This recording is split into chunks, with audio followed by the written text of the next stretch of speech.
श्रावण के महीने में किसी भी एक सोमवार को अगर व्यापार नहीं चल रहा है, नौकरी नहीं मिल रही है, तो कोई तकलीफ आ रही है, तो कोई कष्ट आ रहा है, कोई रोग बढ़ रहा है, डॉक्टर से ऐसा लग रहा है कि ये बड़ी बीमारी बताने वाला है, शरीर में कोई गांठ पड़ गई है और वो जांच के लिए गई है, तो बिल्कुल श्रावण के महीने में किसी भी एक सोमवार को गंगा जल लेकर जाइए शिव मंदिर में। शंकर जी के मंदिर में थोड़ा सा गंगा जल नंदी को समर्पित कर कर, थोड़ा अशोक सुंदरी को समर्पित कर कर, थोड़ा गणेश और कार्तिकेय को समर्पित कर कर, थोड़ा सा गंगा जल जया विषहारा शामरीबारी दौतली और देव को समर्पित कर कर, थोड़ा सा गंगा जल शिवलिंग पर समर्पित कर दो। उस गंगा जल को वापिस झेल कर लेकर आओ। 3 दिन तक लगातार उस गंगा जल को पीना प्रारंभ करो। उसके बाद जांच के लिए आप कहीं पर भी जाइए, बाबा कृपा जरूर करेगा, ये निश्चित।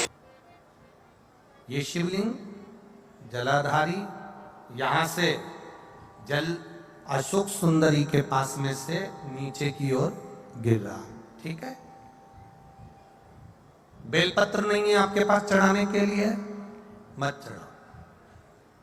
जल नहीं है चढ़ाने के लिए, मत चढ़ाओ। अक्षत नहीं है चढ़ाने के लिए, मत चढ़ाओ। पुष्प नहीं है शिव जी को चढ़ाने के लिए, मत चढ़ाओ। शमी पत्र नहीं है, मत चढ़ाओ।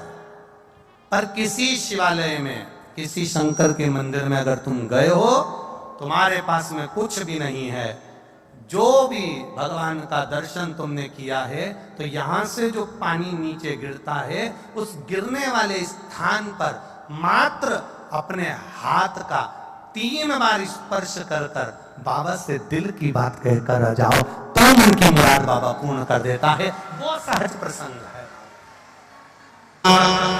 पहला दिन एक बेलपत्र शिव को अपनी मनोकामना कर कर, रोग धोग बीमारी तकलीफ कष्ट दूर करने के लिए शंकर के शिवलिंग पर अगर बन सके तो मंदिर में, आप लोग तो यहाँ हैं तो देवाधिदेव महादेव कंकर शंकर को चढ़ाओ। और अगर बेलपत्र नहीं हो तो बेलपत्र जो चढ़ी हुई हो उसी को धोकर वापिस चढ़ाओ।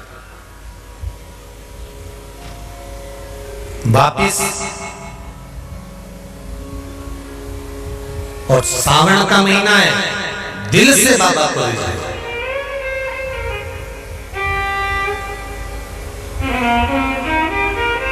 हम धर्म करने के चक्कर में, परमात्मा के भजन के चक्कर में किसी का अपमान ना करें। इसका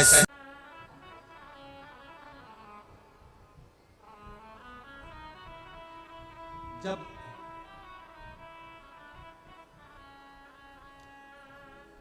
सारी दुनिया की ठोकर खा लो, सारी दुनिया के हाथ जोड़ लो, सारी दुनिया से निवेदन कर लो, और उसके बाद भी तुम्हारी दुख की घड़ी समाप्त नहीं हो, तब प्रयास करना। तुम्हारे घर में कोई गमला हो, कोई पौधा लगा हो, जो भी पौधा लगा, हम ये नहीं कहेंगे कि वो गुलाब का है कि गेंदा का है कि शमी का है कि बेलपत्री का है। जो पौधा तुम्हारे घर में लगा, जो पौधा,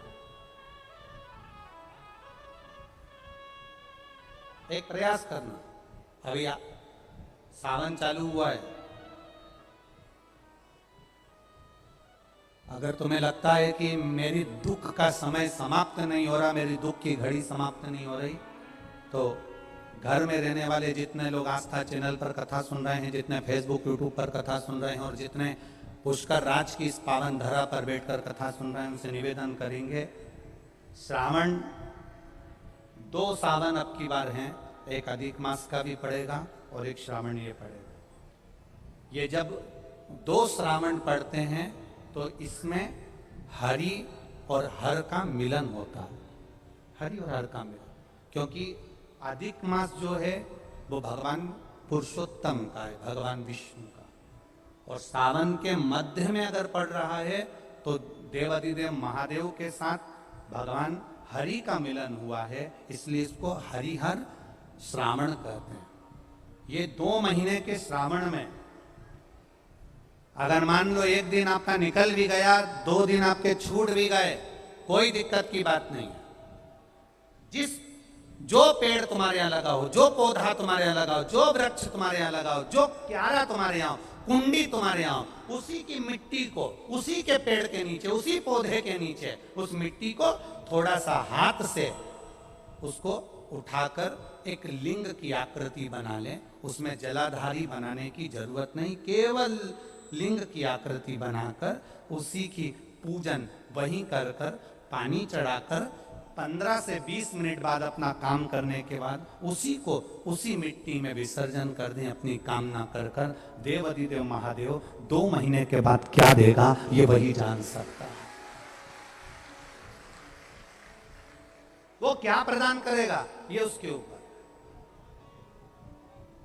देख लिया हमने, बहुत बहुत प्रयास कर कर देख लिया, सारी दुनिया का हमने प्रयोग कर कर देख लिया। इनसे भी पूछा, उन्होंने कहा वाशरूम इधर बना दो, वास्तु शास्त्री ने कहा ये बना दो, ज्योतिषाचार्य ने कहा ये बना दो, उन्होंने कहा ये बना दो, उन्होंने कहा वो बना दो। हमने दुनिया का काम कर कर देख लिया, हाथों की अंगूठियां बदल कर देख ली, नग आभूषण बदल कर देख लिए, सोने की दिशा बदल कर देख ली, सीढ़ियों की दिशा बदल कर देख ली। अब जब सारी दिशा बदल कर देख ली, सारा काम कर कर देख लिया, उसके बाद भी अगर हमारी ग्रह दशा नहीं सुधरे, हमने सबके दरवाजे जाकर देख लिया, देवी देवता उनके भी धोख धोख के देख लिया, पर जब भी अगर हमारी दशा ना सुधरे तो फिर कहीं मत जाना, महादेव के चरणों में जाकर बस उसकी आराधना में लग जाना, प्रारंभ हो जाएगा।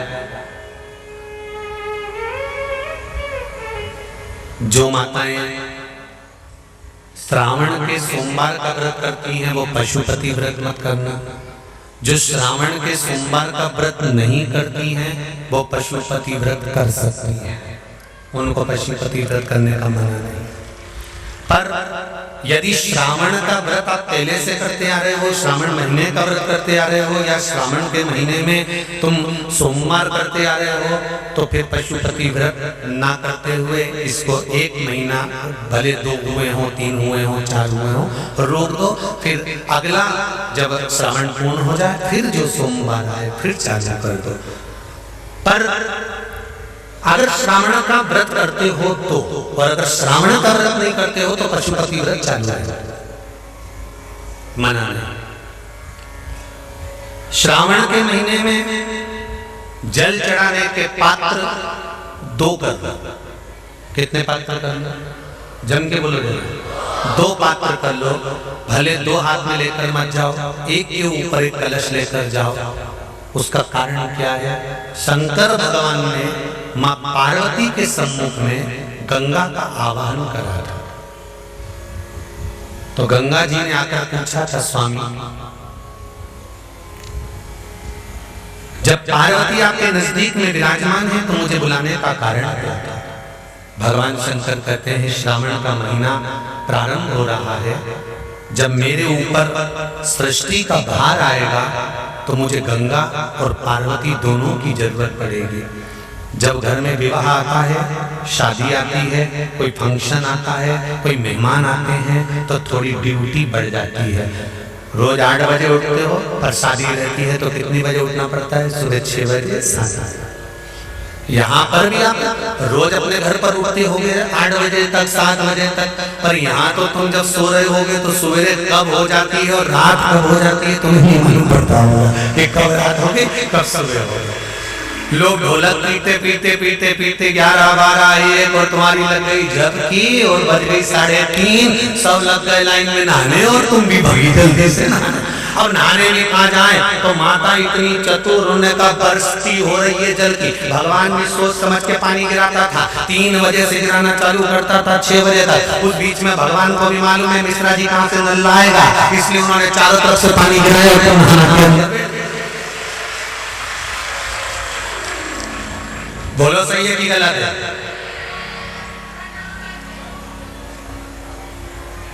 सब बाहर निकली धीरे से,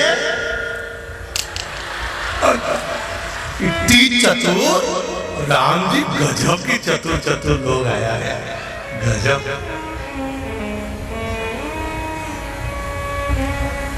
पर एक बात कहूंगा, दिल लेकर आए हो, मेरा महादेव भी तुमको दिल से लुटाएगा, ये पक्का है। दिल लेकर आए हो। कल हम जब आप लोगों से मिलने, हमारा नियम है, जो हम जहाँ भी कथा भी करते हैं, चाहे रायसेन करी हो, चाहे सागर करी हो, चाहे जहाँ कथा करते हैं, वहाँ रात में जो लोग रुकते हैं उनसे प्रयास रहता है कि थोड़ा मिले। एक नियम बना रखा, भले वो 1,00,000 लोग हों, 25,000 हो, 50, और जितने टेंट लगते हैं सब में मिलने का मन करता है। आपसे कल भी मिलने आए थे और कई लोगों की आंख में आंसू भी थे, कई लोगों के हृदय भी नम थे कि हम अब कल चले जाएंगे, पर दुख मत करना।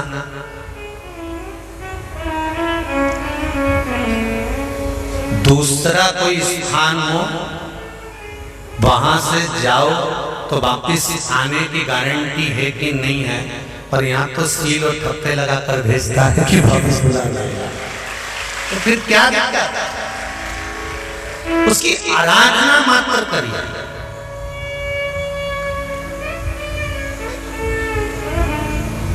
खूब धनपति भी बैठे हैं, खूब, आप लोगों में कोई कमी नहीं है। किसी की यहाँ जमीन है तो किसी की गाड़ी है, तो किसी का बंगला है, किसी की सत्ता है, किसी का आनंद है, बहुत बैठे हैं। पर आप लोगों ने 7 दिन जो कथा, एक ये पटिया लगा हुआ है, तख्ता लगा हुआ है, और उस पर आराम से सोकर 7 दिन कथा का रसस्वादन जो करा है, वो जिंदगी भर नहीं भूल पाओगे। बाबा इतना देगा कि आप लोग उसकी कृपा ही दर्शन।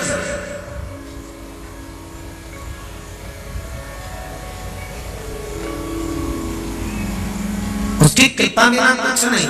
तेरी कृपा बिना न हिले एक भी अणु, लेते श्वास तेरी कृपा से तनो तनो। बाबा की कृपा होती है तो आना होता है।